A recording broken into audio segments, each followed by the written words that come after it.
studying is very important. I feel like if I took a year off instead of a month, I wouldn't have been able to go back to study more right away. It would have been. There is a general opinion that is held by some folks that for P power, I'm gonna first accumulate X number of years, 5 years, 6 years, 7 years, 4 years at least of experience, because that indirect learning through process of, let's say, osmosis, right? Picking up some information in the field from here, picking up some knowledge by working on this project in a disconnected type of manner is going to make my P exam preparation a little bit easier.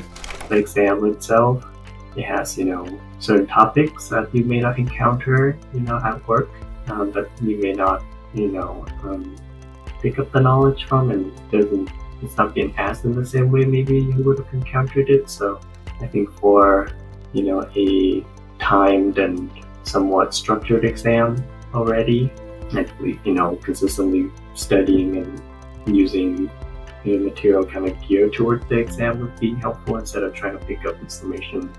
And so passing the PA exam did give me some confidence and a little bit of credential that I could speak about during interviews. So I did end up getting a more technical role for my for work, and I think it helped a little bit.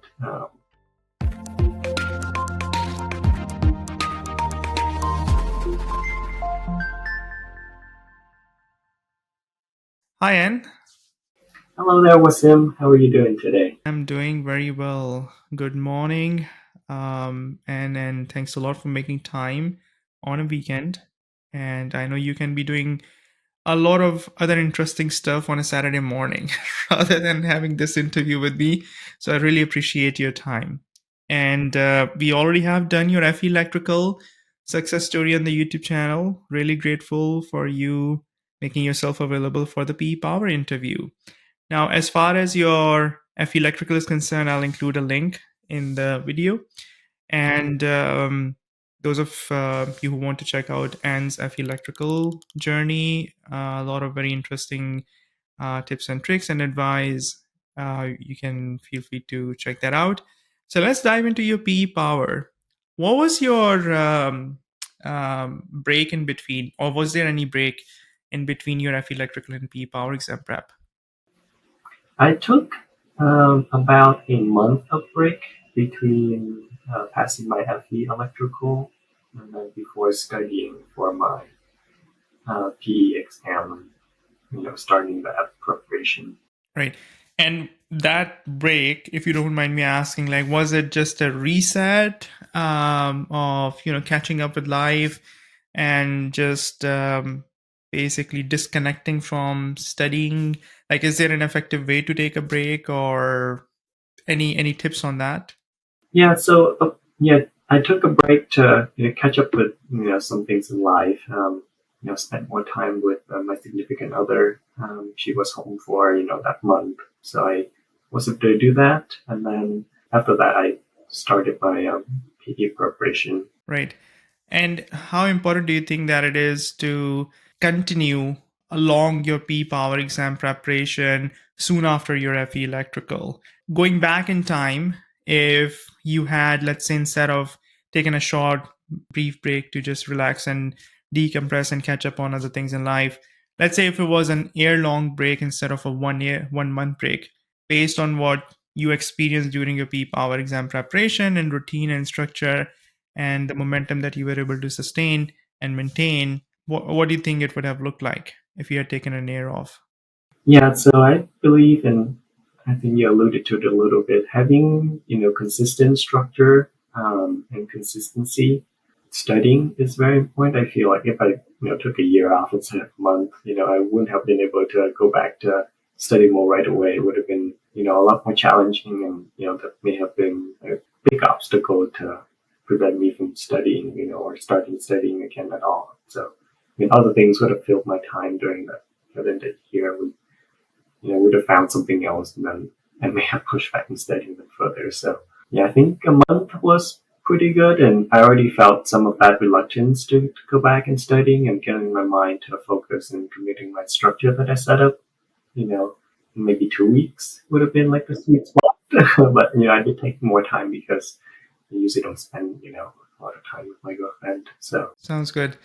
And in your case, and you're relatively recent graduate, right? There is a general opinion that is held by some folks that for P power, I'm gonna first accumulate X number of years, 5 years, 6 years, 7 years, 4 years at least of experience, because that indirect learning through process of, let's say, osmosis, right? Picking up some information in the field from here, picking up some knowledge by working on this project in a disconnected type of manner is going to make my P exam preparation a little bit easier as compared to me diving into P power right after FE electrical. There are two schools of thought on this.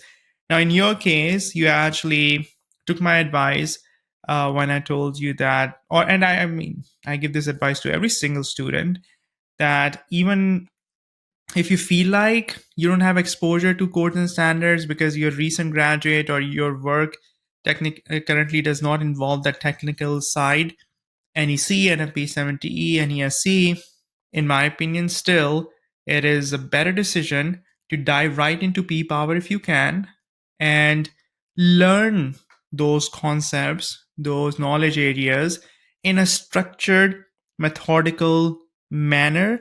Because if you take any other approach for P Power exam preparation, which is unstructured, non methodical, right, not comprehensive, then you're not going to pass the exam. So, assuming that you pass the P Power exam, right, using effective resources and whatnot, now when you encounter, let's say, a year later, or 2 years later, or 3 years later down the road in your career, NEC, NFPA 70, you already have that foundation built.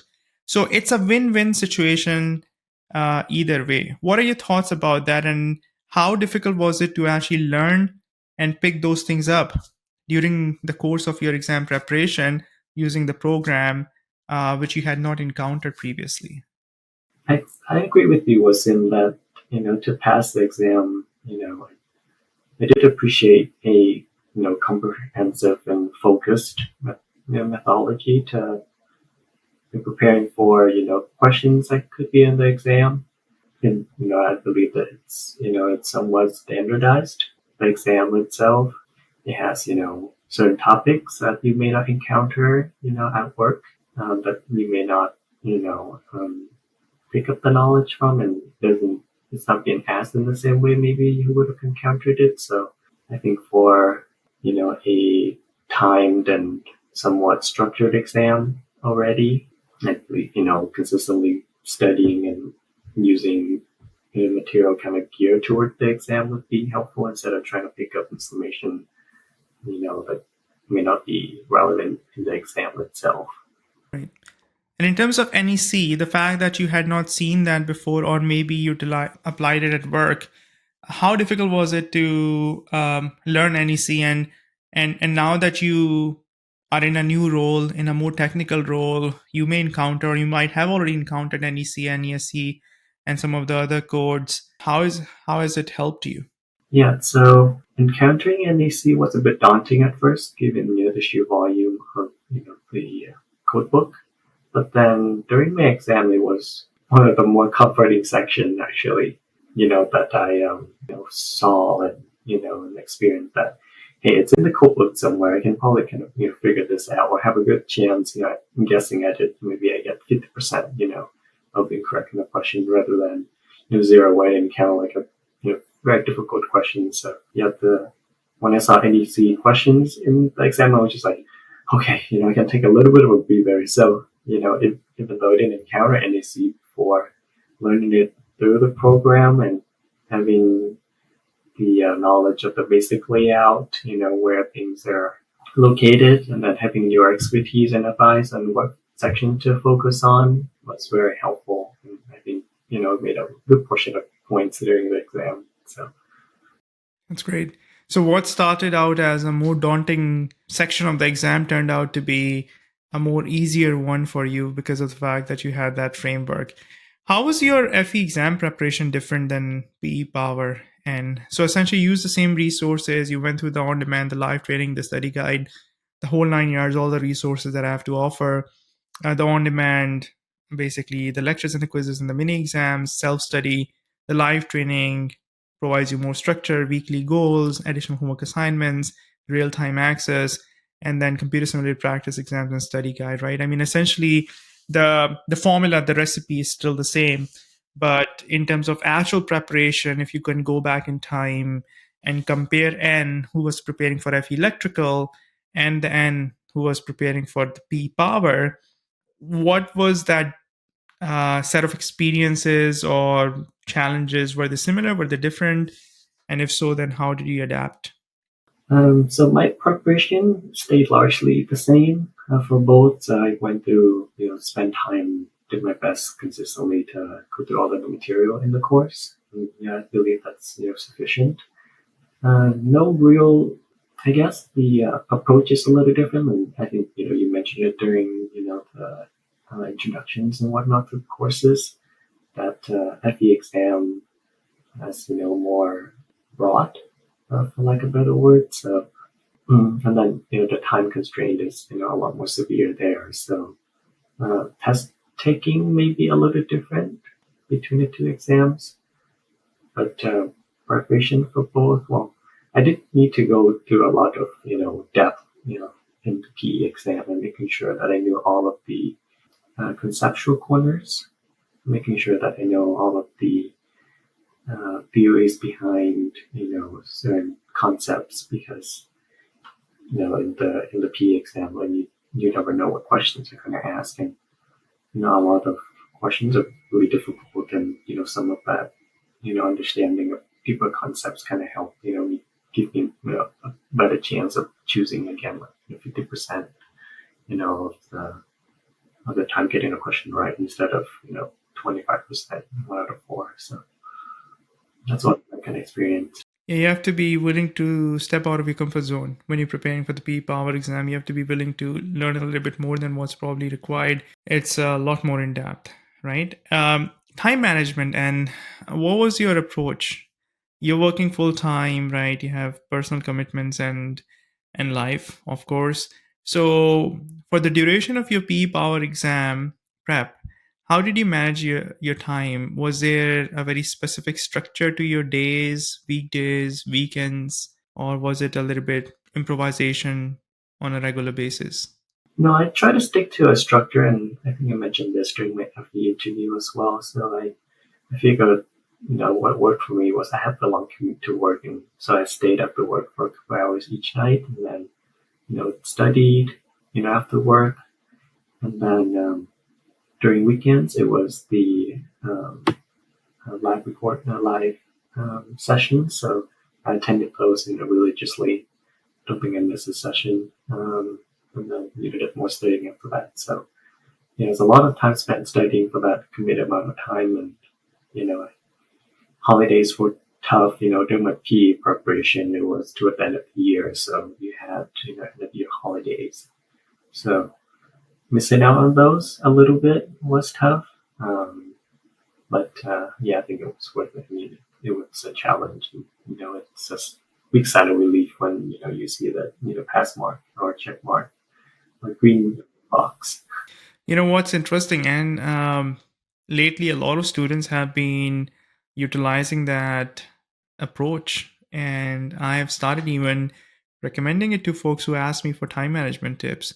And just for everyone's benefit, that involves staying at work for another hour or so that you are able to complete your work, the 40 hours of full time responsibility that you have.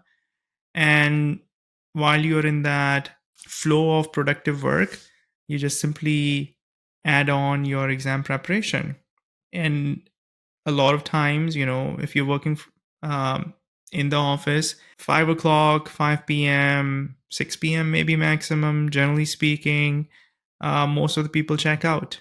I mean, make sure that if you have to work after hours and whatnot, if you have to get some sort of approvals and whatnot, you do take your supervisor and anybody or everybody into confidence.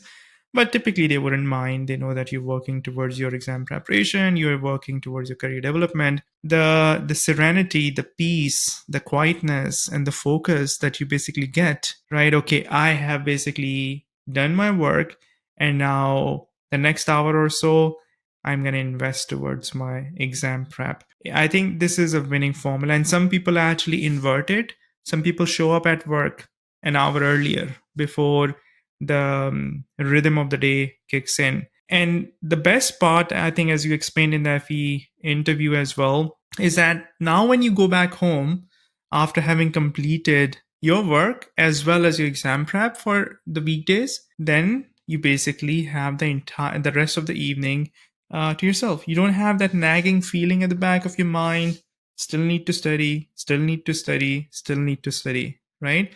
And I'm not sure if it was you or if it was another success story interview. Somebody mentioned that they would actually, even over the weekends, come to work, right, and work at their workstation, right, because it's just a very familiar setting. The environment is conducive to productivity, right? The lighting, the desk space, lack of distractions, right? I hope you're not, pulling up Netflix, or like people don't pull up Netflix and YouTube and all the distracting apps on work computers and whatnot, right? So you're sort of primed to be productive, right? Would you like to elaborate that a little bit further, and any other winning formulas over there?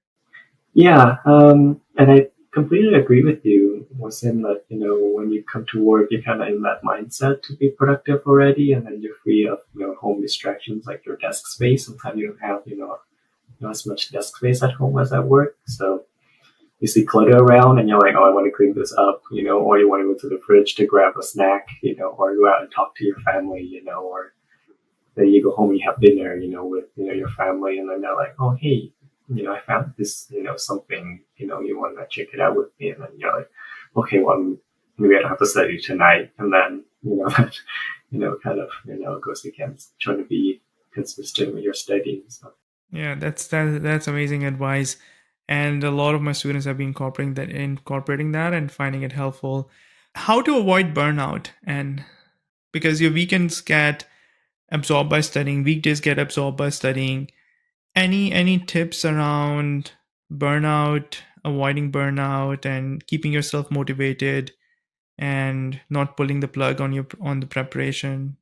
I'm sure there would have been things that came in your schedule that were unplanned. Life happens, right? You had to travel, let's say, fall sick, or somebody else had. Like, how did you create a buffer to sort of stay resilient during your preparation? no, it's one of the challenges for sure was in things happening, and then you're feeling the fatigue of studying, months after months, especially if I think if study for both FE and the PE, I think it would take like 9, 10 months if you do it quick. It took a little longer for me because at the end of the PE preparation, I felt some of the fatigue, and then my studying quality fell a little bit. But I think it was important to just be consistent. Believe in the material that you've accumulated, the knowledge that you've accumulated through the course, and sometimes just keep going. Even if you don't feel like getting up, just study for a little bit. Maybe just tell yourself to do something easy. Say start off with just reviewing, like a easy video, or just look back at some notes just to get your mind, in that sort of focus zone. I think you mentioned deep work. So you kind of want to get, into that zone, by starting out something, easier. And there is light at the end of the tunnel, right? Once you get it done, you get it done, and good things happen. After you passed your P Power exam, you mentioned that you noticed an increased in interest on LinkedIn, recruiters and other employers, and in fact, you ended up changing your jobs, and it opens opportunities, right? It gives you that confidence and unlocks doors. how helpful has it been in terms of your career development and growth, and in terms of general confidence, the entire exam preparation process? Yeah, so passing the PA exam did give me some confidence and a little bit of credential that I could speak about during interviews. So I did end up getting a more technical role uh, for for my for work, and I think it helped a little bit. I, yeah, I was able to speak to it during my introduction in my interview, and folks, I guess, relate to that. And it's something relevant that interviewers will probably have, especially engineers that probably got through the PE exam part and things like that already. So when you have something to speak about, that lead to more accreditation for your technical skills, I think that could help. But I think it could help yet. So I did get the job, so maybe it did help. So Yeah, no, of course. And you were asking quality questions throughout your preparation, putting in tons and tons of effort, keeping up with the homework assignments, completing the course content, and getting the job done in the first attempt, back to back, passing the FE and then passing the PE. Wonderful achievement, and I'm confident that if you take this attitude forward, great things await you in your career. Just continue with the learning mindset. It was great having you in the program. And again, thanks a lot for your time today as well. And once again, many congrats. thank you, Wilson. Happy to be here. Thanks for the invite. Thank you. Thanks a lot. If you're new to this channel, please consider subscribing. On a weekly basis, I'm creating content for FE Electrical and PE Power exam preparation. I also discuss topics related to electrical engineering with a focus on power systems engineering. If you'd like to learn more about my FE Electrical and PE Power exam preparation programs, please visit my website, studyforfe.com.